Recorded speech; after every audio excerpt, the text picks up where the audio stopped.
upon the horizon. It's been said that those that have the eyes to see and the ears to hear will play a paramount role in the furthering of humanity and civilized society. But can civilized society and humanity survive the coming conflicts not seen since a dawn of time in ages bypast? But you can find true forms of information and knowledge in abundance at revolution.radio, freedomsluts.com, the #1 listener-supported radio station on the globe. Stand upon the right side of history.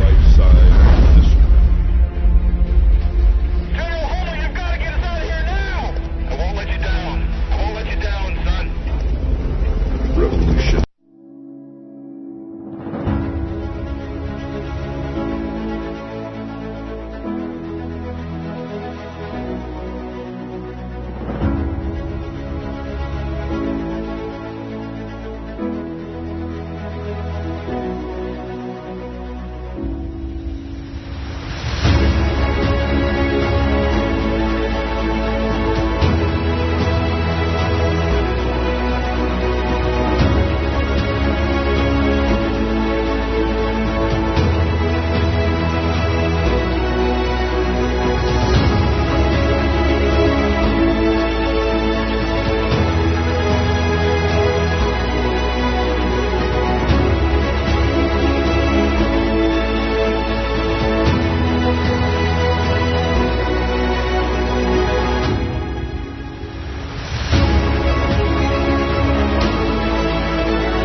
Maybe it's in the ocean.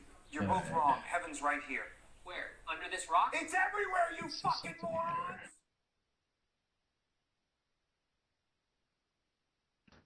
All right, so hopefully I'm on now. I was having an issue.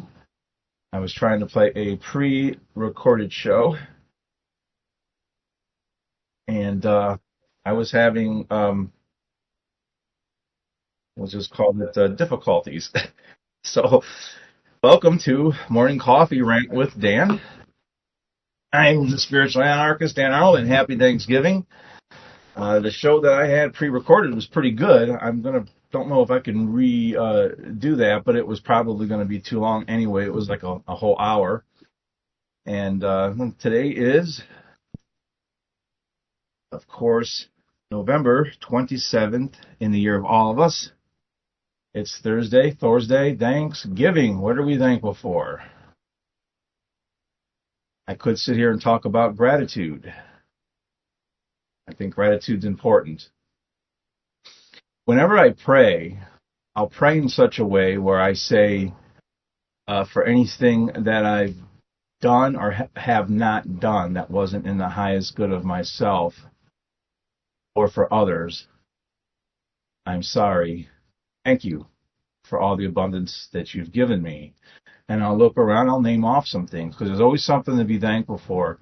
If there's one thing that I learned in coming from some of the things I've done in my life, experiences I've had, military, police, it doesn't matter. You don't have to be in those lines of work. You could work on a boat. And, like my friend on Revolution Mountain, his boat was sinking one time. He's in the Atlantic. Anytime you think things can't get worse, they can get worse. So I'm always thankful and always in an attitude of gratitude and always giving when I can. What happens is the law of attraction, when you're giving and you're in a state of gratitude, you're vibrating for real in that state of gratitude, and you don't mind giving. Okay, people are important. Money and things are just money and things. And when you do give, the universe says, hey, this guy's got a lot to give. We're going to go, okay, he's got this thing going on. We're going to keep giving him stuff to give. So that's sort of the dumbed down version of how it works. So there's always something to be thankful for. With that said, this is a very hard time of year for a lot of people. I'll dedicate this show to a guy I know named Carlton, who I used to work at the prison with. And he was a real, guys who are in the prison. First off, the prison system needs spiritual people more than any place else in the world. There's so many people in there that had made mistakes that were legit, and they're doing time, and maybe they didn't even have to be in there because it's been so monetized. Then there's people in there who probably shouldn't be even drawing breath. And there's people in there who are in there for victimless crimes. And Carlton was one of those guys who was firm, fair, and consistent. He didn't look down on these dudes. And he ended up committing suicide this past Monday. So, Carlton, God rest your soul. You're one of the good guys. This time of year is a tough time of year, man. There's a lot of suicides. Okay. And they got this thing going on with the gender war, where men and women are constantly at each other's throats for some stupid stuff. And I'll see like memes or people talking and what a man should do and what a woman should do. And when I really read it, it really applies to both. And we're living in a world right now where men here in this country a lot of times stay too quiet. They keep things to themselves. They don't let nothing off their chest. And it's tough to be in a world where, especially if you're working, you got kids or this or that. Maybe you're divorced. There's all this fighting going on, and you got the collective, everything that's going on in the collective, and they're trying to make it into a pressure cooker. And you're stressed out, and you have no one to talk to. No one gives a shit. Man up. Put on your big boy pants and man up. And that's a fact. And we should always do that and provide positive masculine containment for those we love and protection for our women. But you need to let it out. Go to the gym. Go talk to somebody who understands. Because I've been pretty down before. I get it. I wish he would have been able to reach out to somebody. And the thing is 20 years ago he tried. So he's been carrying some demons for a long time, like most of us do at one point or another. The Egyptian Book of the Dead has a part where they weigh your heart against a feather. And if your heart is as light as the feather, you go into heaven or whatever. What is this? Okay, cool. All right, thank you, Amy. John Paul. Levolution, man. That's, what do they call it in the 13th Warrior? I had an engineering problem as I was trying to play my pre-recorded show. But yeah, if you're having issues or problems, man, you gotta speak it out. You gotta talk to somebody. You can't just hold it all in. And can you even fathom what somebody is thinking to commit suicide? Don't think you can't go there. Any one of us can be put into that position. All right?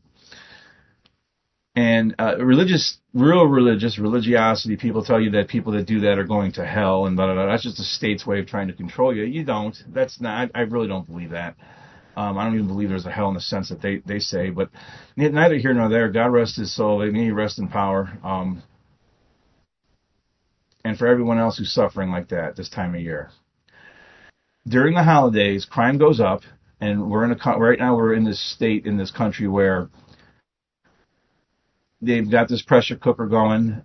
Every time you turn on the news, there's fear porn. Everywhere you look, there's violence. Some of it is contrived, some of it's fake, some of it's AI, some of it's false flags, and a whole bunch of it's real. And then you create this pressure cooker, you create these financial hardships and food shortages and uncertain futures and anxiety about something that isn't happened yet. And usually the worst doesn't come. The worst usually does not materialize. And then this time of year, people get depressed because at one point in their life, they had 1 or 2 Thanksgivings or 1 or 2 Christmases that were the best, awesomest, most loving, warmth thing, and the rest of them aren't like that. Now, you can make them like that. Live in the moment. Those times when you were having those good times with family, you had to live in the moment. So I'm sitting here by myself I call this Truth Cabin, looking outside at the Jeep of Destiny and at the draining lake, and it's very cold, and I'm with Knuckles the Mighty Hunter, my friend Tree. I got a cat now, and I'm by myself otherwise, but I'm happy. I'm going to go see some friends later on. Hopefully everyone's got something to do and somebody to talk to and something today. Hold on a second. The best thing you can do today, if you can, is give. Doesn't matter what it is. It could be just a kind thought. Just a kind thought. Put that kind thought vibration out there. Now, I get on here a lot of mornings and I rant. I get it. It's called Coffee Rants, and I rant as I drink coffee. But I'm not really in a ranting mood today. I'm more introspective. So I don't know. Maybe I'll find something to rant about. But let me see here.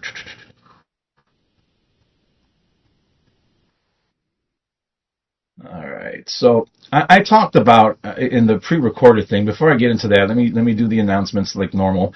On February 21st and 22nd, 2026, I will be doing a 1-hour seminar titled The Hammer and the Flame, how I kind of forged ahead, rose from darkness, and through hardships have continued doing this work, and went from being an order follower, went from being a cop. I was a former United States Marine too, and worked in the prison. There's a lot of stuff I did over a period of like nearly 3 decades, 27 years, and I went from that to getting out of it in 2015 because of the contradictions in the job, and I wouldn't want to be in that job right now. Now they got a digital, what I'm calling a digital night of the long knives, where they're going to get the quote unquote cops, the good cops, the cops. See, I'm going to get into this in my presentation, so I don't want to get into it a lot now. But we get into this job, some of us anyway, to really try to make a difference and do some good, because we were brainwashed into thinking that was a way to serve. That was a way to serve.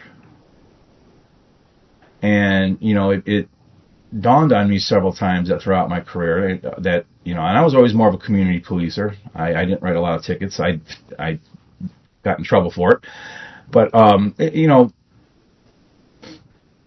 it occurs to me when a cop pulls out behind me and I get scared, like, oh my God, was I speeding, blah, blah, blah. I didn't want to be that, cops do good things, but ultimately I had to admit to myself it was wrong employment, because we are upholding a immoral system. And all you have to do is look at our country right now to see the weaponization of law enforcement powers against political rivals. The left and right does it. Okay? So part of my presentation is going to be about how and why I left that line of work. And, God's blessed me, and I started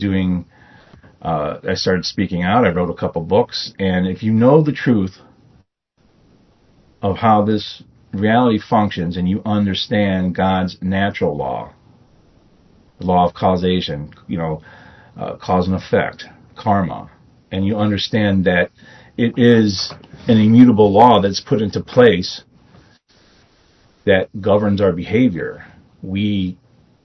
What we put out is what we're going to get back. And what we have collectively put out, or allowed to be put out, which gives implied consent, because it's going to come for us, is nothing but violence and theft. Okay, we can see it with all the immoral wars, all the immoral theft of tax money to fund the wars where children are being murdered. Okay, I often point out contradictions. Okay, I have reconciled all contradictions within my belief systems. I'll repeat that, and that's what everyone needs to do. Reconcile the contradictions in your belief system. Because once you do that, you won't allow for, what do they call it?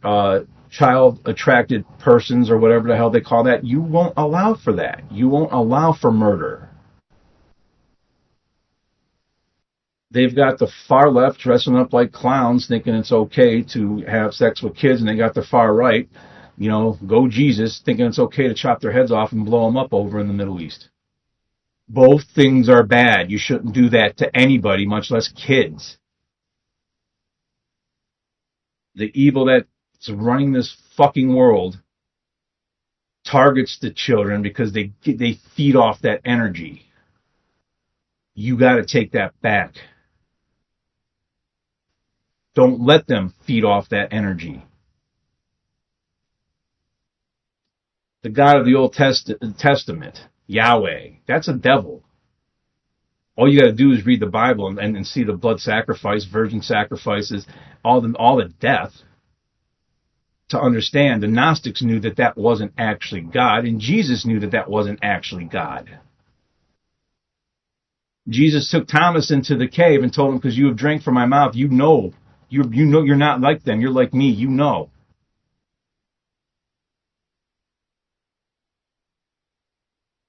That once you start seeking the truth, don't stop until you find it. Once you find it, upon finding it, you will be shocked. Upon being shocked, you will be amazed, astonished, and you will become a master of the universe.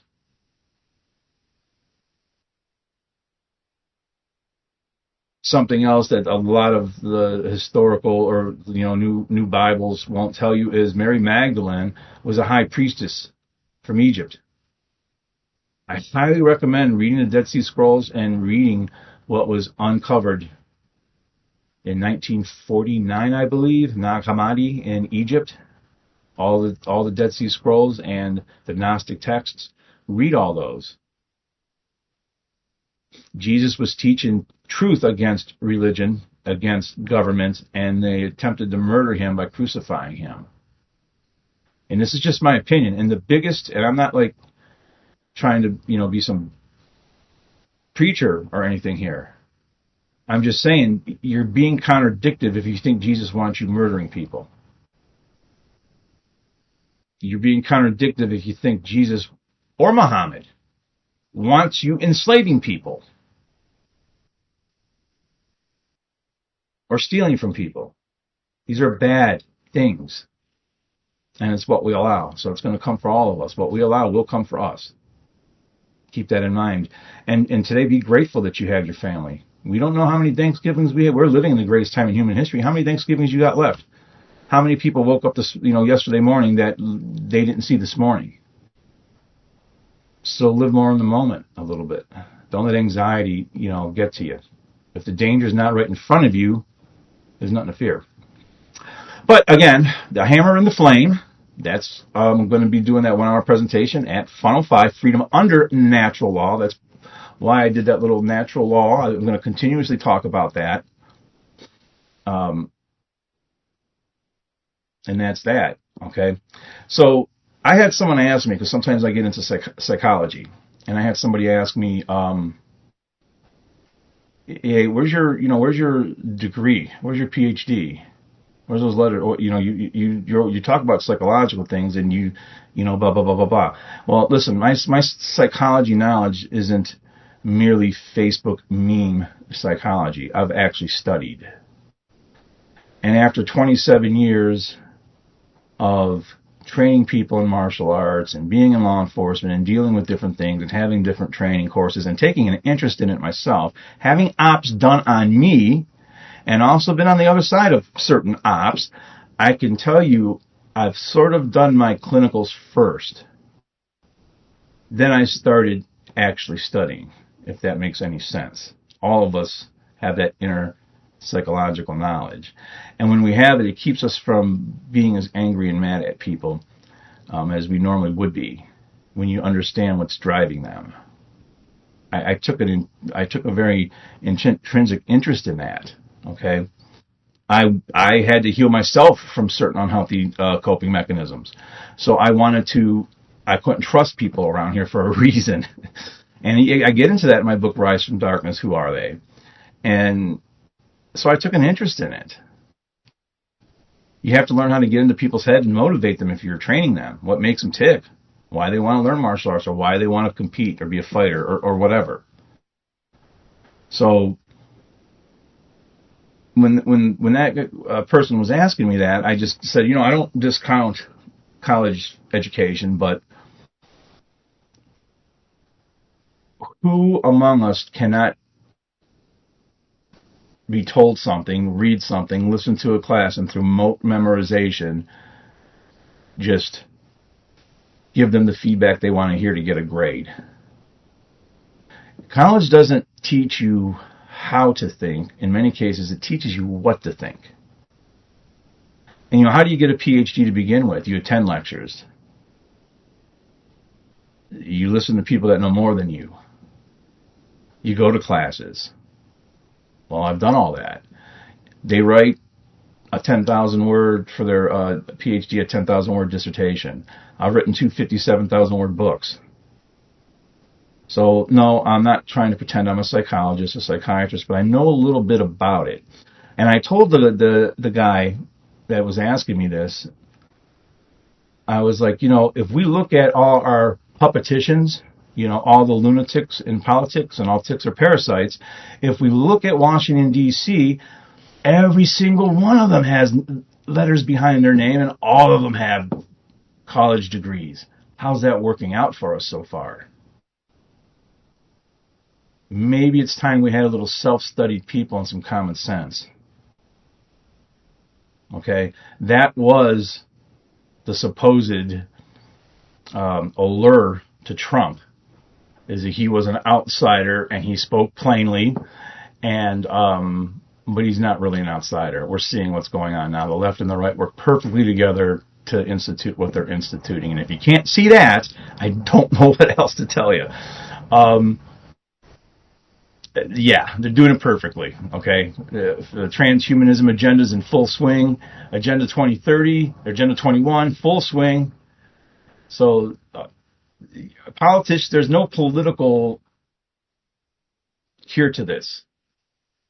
The cure to this is philosophical, it's human, it's love, it's spiritual, real spirituality, not dogmatic control you religion. It's definitely, there is no political solution. You're not going to vote more harder and make things better. First off, I'll just say this, and I know this from personal experience actually, we cannot solve a problem from the level of consciousness that created the problem. So thinking we're going to have politicians that really just rule over us, put some new politicians that rule over us in, it's not fixing nothing. They've got an agenda. We've been here in history before. Other great civilizations have been wiped out before. We're in the age of Aquarius. We just switched ages. We're in the 6th age, I believe. There's people that know more about that than I do. But that's what I had to say to this individual about, college. And I'm not dissing college at all. I went to college for a little bit. I almost had an associate's degree. Back then, it wasn't as much mind control as it is now. Take a sip of my coffee. But so anyway, your trauma is not your fault, but your unhealed patterns are your responsibility, and hurt people will often hurt people. And in my own personal life, I've seen people go through cognizant dissonance, Stockholm syndrome, complete denial over what they really deep down know is true, and it's very sad to see. So this is where I have to really work at walking my talk, man. You know, having some grace, patience, and compassion to understand that how some people act like that comes from a place of love. It comes from, you know, sometimes even fear is from love. I know that's kind of weird because they're not at the same vibrational level. Hate and fear actually are. But a lot of times people will fear to lose something they love, and that's not the way to love.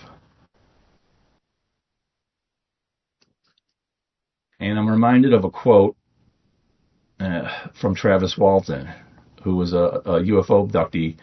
Most people listening to Revolution.radio. Freedom Slips, go to that and donate. I'm very grateful to be here on Revolution.radio, sending out information over radio waves. Just really, it's kind of a stress relief. Sorry, all the listeners, you're my psychologist. I should be paying you. I'm on the couch right now talking. Thank you for listening. But Travis Walton was a UFO abductee, and 5 days later, he was found naked on a road, and, you know, of course, the government sends in all these misinformation, disinformation people, and they do lie detector tests on him. There's a book called Fire in the Sky. They made a movie out of it. In the town hall meeting of the movie, he's actually an extra in the town hall. The camera swept by him. I recognized him instantly. Not a whole lot gets by me. I was like, that was pretty cool. But they were trying to discount his stuff, and he said, listen, I don't know if they were extraterrestrials or aliens, but all I know is I was abducted, and they were either aliens or they were humans pretending to be aliens, but something abducted me.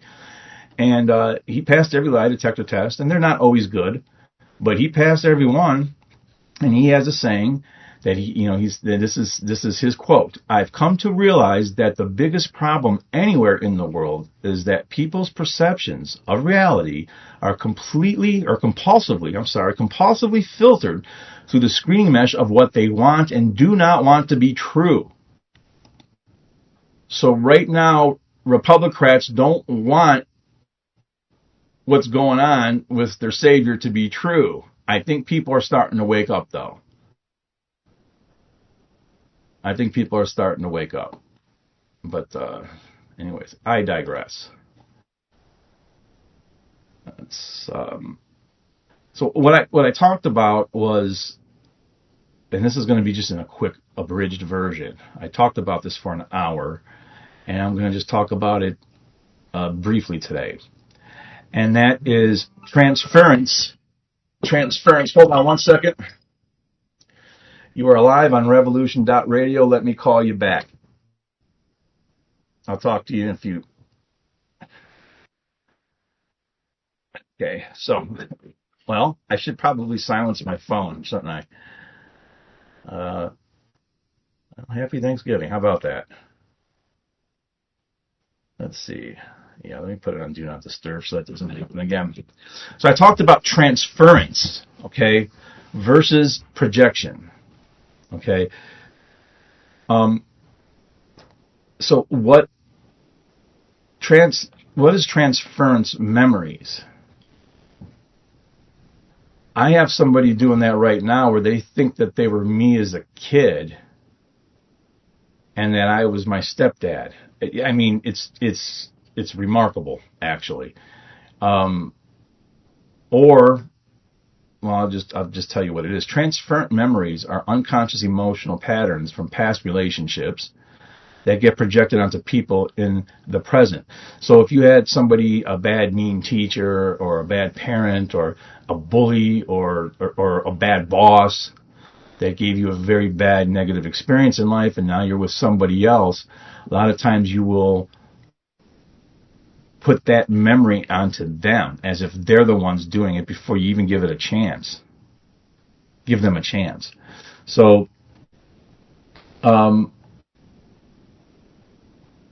transference of memories is when someone redirects feelings tied to important figures, authority figures, onto another person in the present. These feelings are often unconscious and rooted in past experiences. And the origin of this was Sigmund Freud first described transference in the 1890s as part of a psychoanalysis, noting how unresolved childhood conflicts resurfaced in adult relationships. The brain interprets current experiences through the lens of past ones. For example, if a parent was critical, a person might perceive a therapist who's being neutral, just a comment, as being critical. And when that happens, we can't take constructive criticism. And you definitely can't ever be wrong if somebody in the past was always telling you you were wrong. So what we see is a bunch of just trauma-driven stuff going on in the world that has people wanting other people to solve their problems for them, i.e. politicians.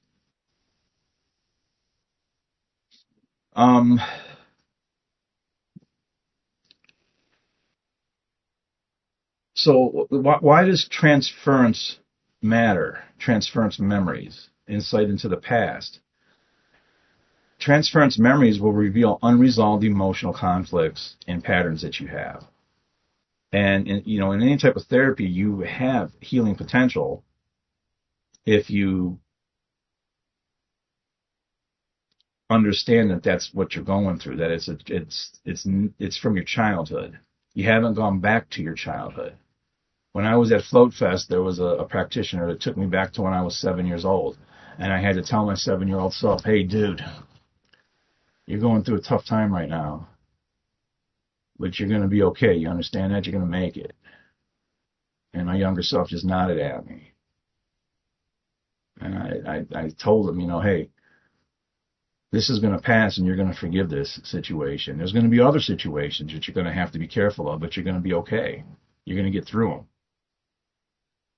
You're going to learn from these mistakes. Some people are going to be drawn to you, man. But the dark side of that is some bad ones will be drawn to you too, so you got to have boundaries. Do you understand what I mean by that? Not let people take advantage of it. You got it? He just nods his head. Amazed that he's talking to his older self. And then I told him, I love you. Remember that. And then I come back to the present. That's just a short way of doing something like that. Okay, that's just a quick, short way of doing something like that. And it helped me in 2022. I was healing in plain sight. She actually told me, she told me that, yeah, hon, you're still having dreams about your stepdad. You're not healed. My God, she's like, I totally applaud what you're doing, speaking out and, putting out a book. And I didn't want to do none of that. So I was 100% healed and knew I was, and she is. She's great. I really love her. I don't have her book with me right in front of me, or I would plug her. But she said, I admire that. You're speaking out. You're not even all the way healed yet. I'm healing in plain view. And I'm about 95% healed. Maybe I'll never reach that last 5%. Who knows? Things do change you. You have to understand what that is. You have to know what your triggers are. We have to constantly reweed that garden. Those weeds will grow back. That's what happens in our ego. Let me take a sip of my coffee.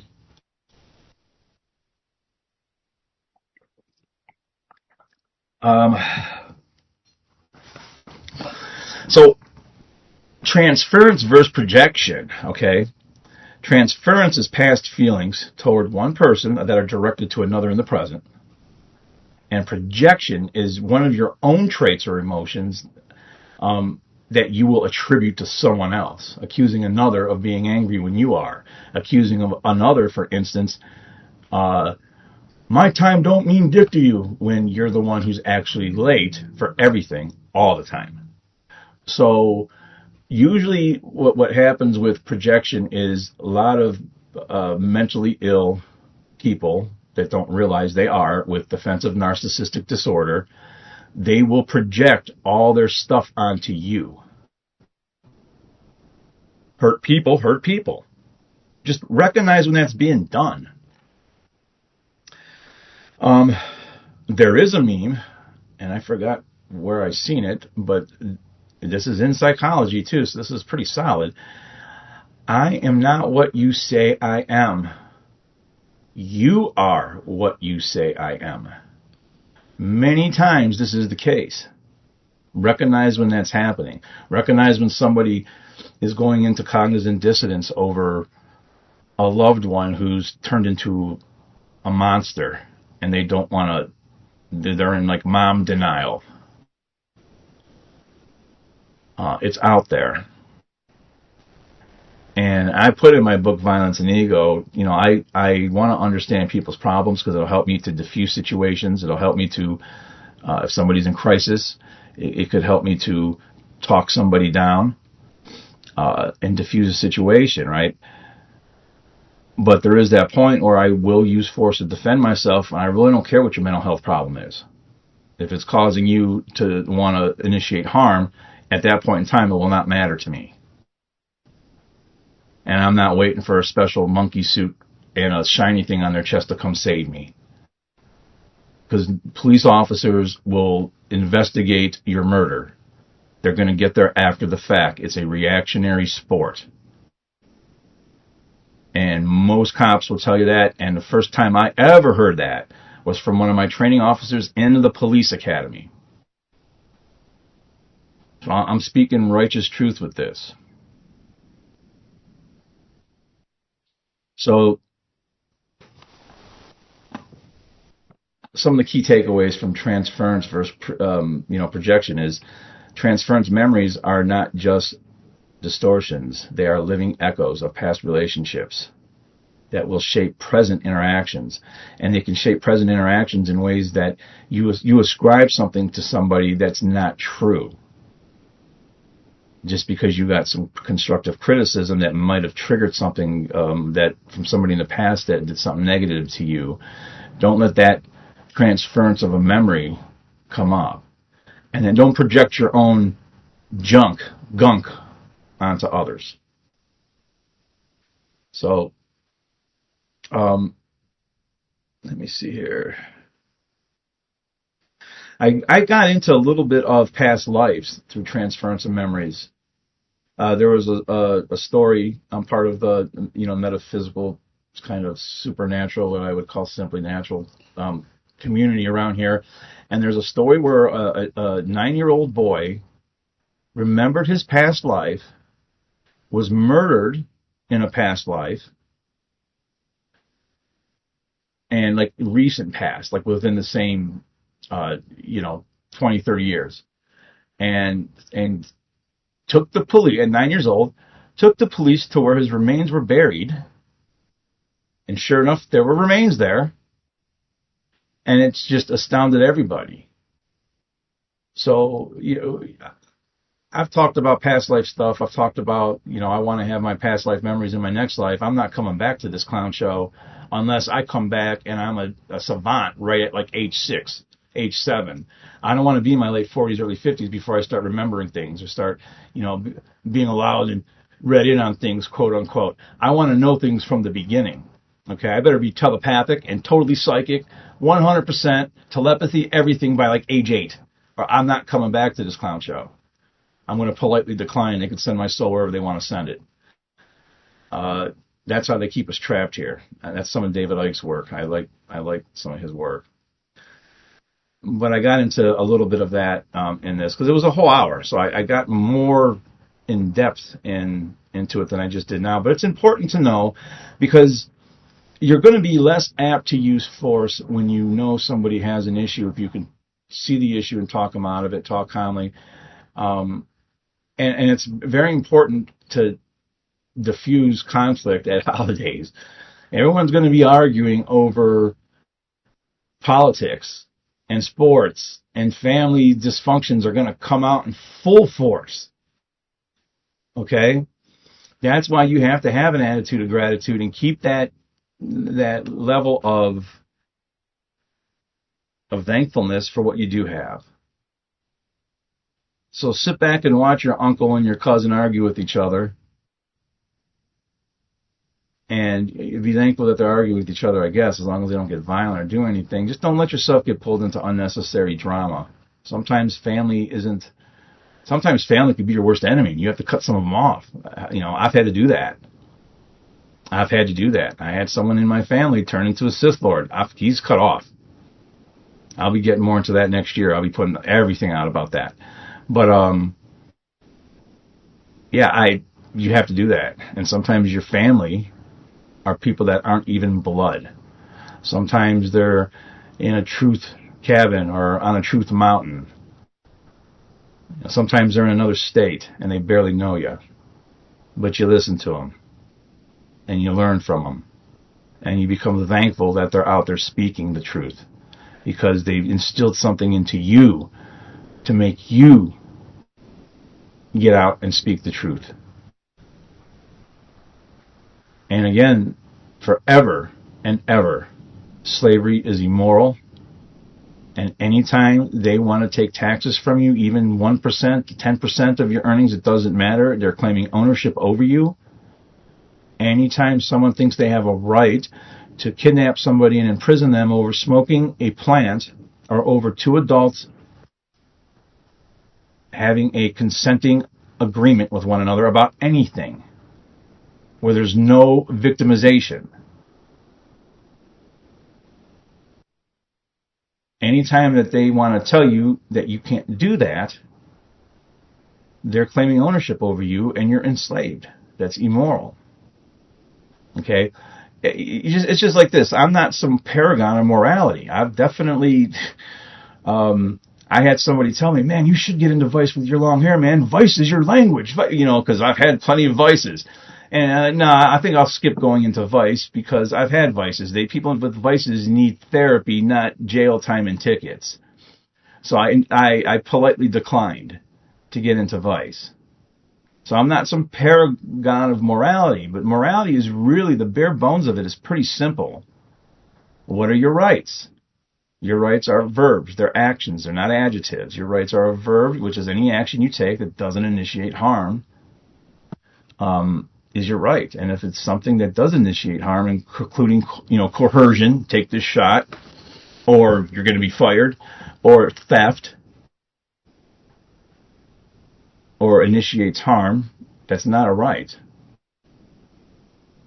And it's really simple. It's so simple, a caveman can do it. And baseline morality is so simple, yet seems to be so complicated and fought over. Though people will try to tell you that natural law is about the law of the jungle, or they'll try to tell you that morality depends upon what time frame in history and upon which civilization the morals change. Morals don't change. Doesn't matter. It doesn't matter. It's always been wrong to be a slave. It's always been wrong to be, have anything conducted upon you that you wouldn't want to do to someone else. Anytime someone initiates harm with no cause, it's always been immoral to do. Slavery has been immoral since 500 million BCE.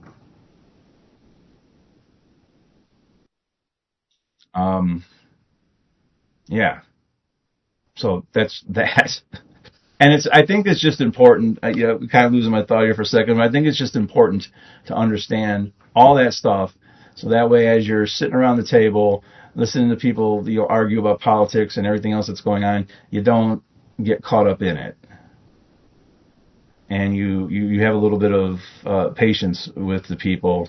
Or if it's really that toxic, don't be ashamed to just get up and leave, man.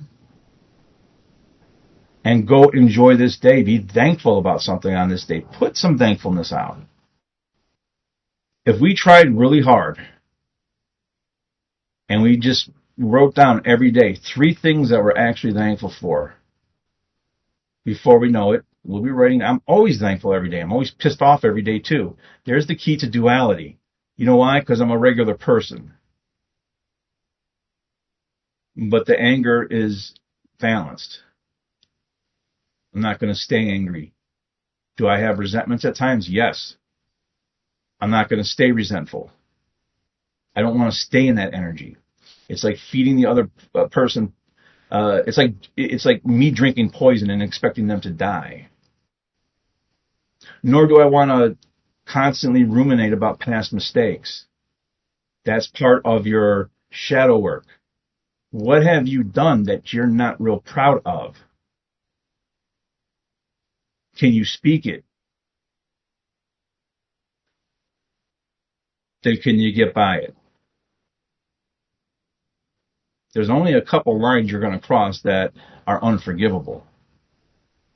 So keep that in mind as you're hard on yourself and you've got this internalized toxic shame about anything. Welcome to humanity. Can you speak it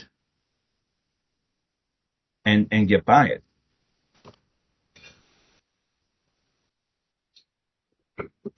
Where was I at here? Kind of lost my train of thought. Well, you know what? I think keeping in line with the last couple of episodes, I've read a little bit out of Violence and Ego about. Let me see where I was at last week. Oh, I left off about with tactics and equipment. And I'm not advocating for, and this is in relation to an active threat.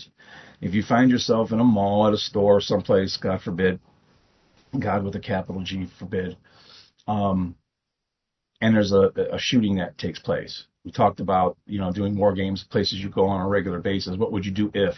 So that way, cognitively, it's in your head a little bit, and you'll respond hopefully faster and break that freeze. The 5 F's are food, fornicate, what is it? Fight or flight, right? So fight, flight, food, fornicate, 4 F's. The 5th F is freeze. You got to break the freeze. Everyone freezes when surprised by something. Everyone. The highest trained Navy SEAL operator that's been in all kinds of stuff will freeze for a second. The only difference is the more you've trained, the more experience you've had with stuff, the shorter the time frame of the freeze. For some people, the freeze might be not even noticeable, but they know. You have to have a way of breaking the freeze. Move now. Oh shit. 2 words. Never 1 word. For some reason, it's 2 words. Move now. Oh shit. Break the freeze. Because it is happening. Don't be in shock. You have to break that freeze. So if something, I was in a prison riot. Trust me, things got a little stressful, to say the least. But you have to break the freeze. Don't go into denial that this is happening. That's a lot of times what people will do. They'll go into cognizant dissonance right there.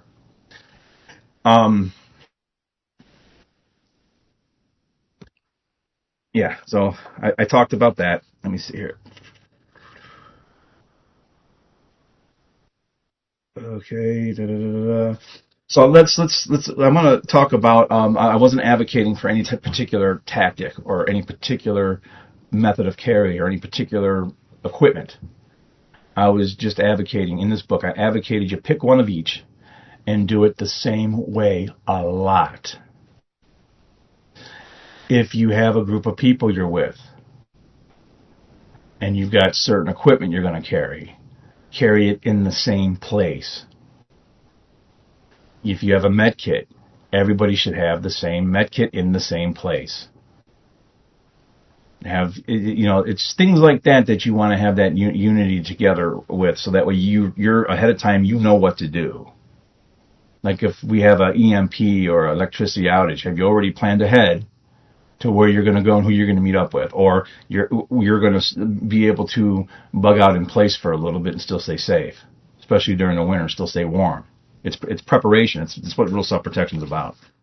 And be rough on your equipment during training, i.e. magazines. I'm reading from the book now. Holsters, holders, weapons, etc. If something is going to break or malfunction, it is much more preferable for it to happen in the relative safety of a training environment as opposed to when things are actually real, okay, or kinetic, as they like to say. A very dangerous phenomenon I have seen. And remember, this is a martial arts book too, so it's not just about firearms, but I'm getting into this part.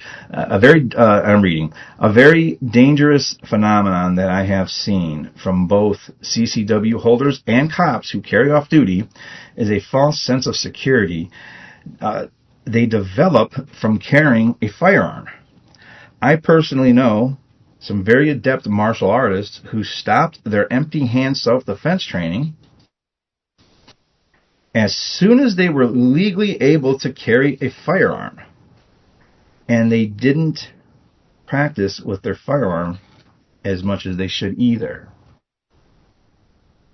I've always thought of this type of a person as an ego-driven gun carrier who carries a gun for the illusion of safety.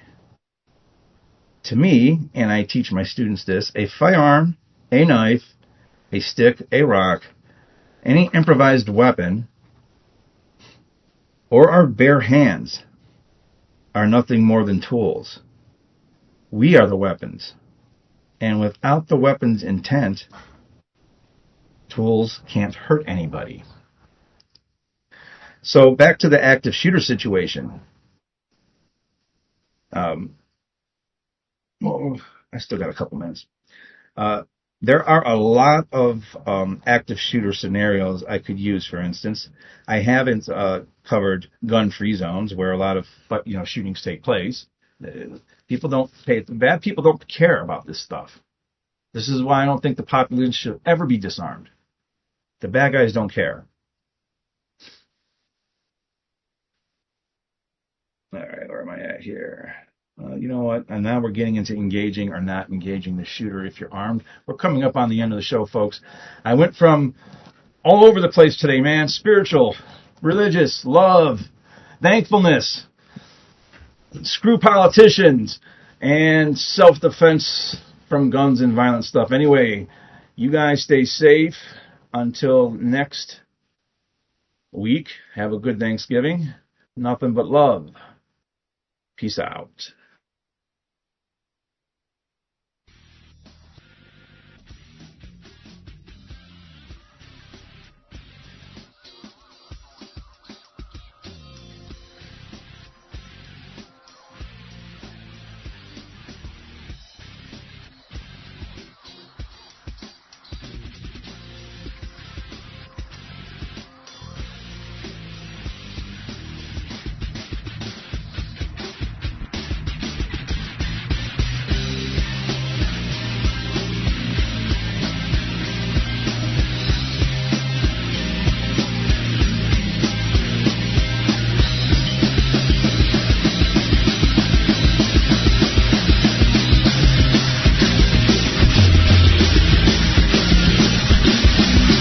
Thank you for listening to Revolution